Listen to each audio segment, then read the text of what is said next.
22 April. இன்னைக்கு ஏசப்பா நம்மளை பார்த்து என்ன சொல்கிறாங்கன்னா, ஜீவ ஊற்று, கர்த்தருக்கு பயப்படுதல் ஜீவ ஊற்று, அதனால் மரண கண்ணிகளுக்கு தப்பலாம்னு நீதிமொழிகள் 14:27 சொல்லப்பட்டிருக்கு. இந்த வசனத்தில் ஏசப்பா நம்மளை பார்த்து என்ன சொல்கிறாங்கன்னா, நம்ம ஏசப்பாவுக்கு பயந்தோம் அப்படின்னா நம்மளுக்கு ஆசீர்வாதம் கிடைக்கும். ஜீவ ஊற்றுங்கிறது ஒரு ஆசீர்வாதத்தை குறிக்கிங்க.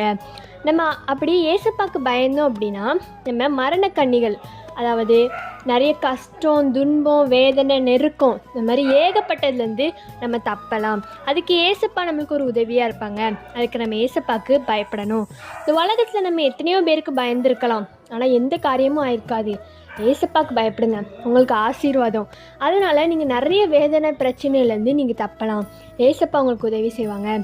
இன்றைக்கி நம்ம ஏசப்பாட்ட என்ன கேட்கணுன்னா, ஏசப்பா உங்களுக்கு நாங்கள் பயப்படணும் ஏசப்பா, அதனால் எங்களுக்கு ஆசீர்வாதம் கிடைக்கும்.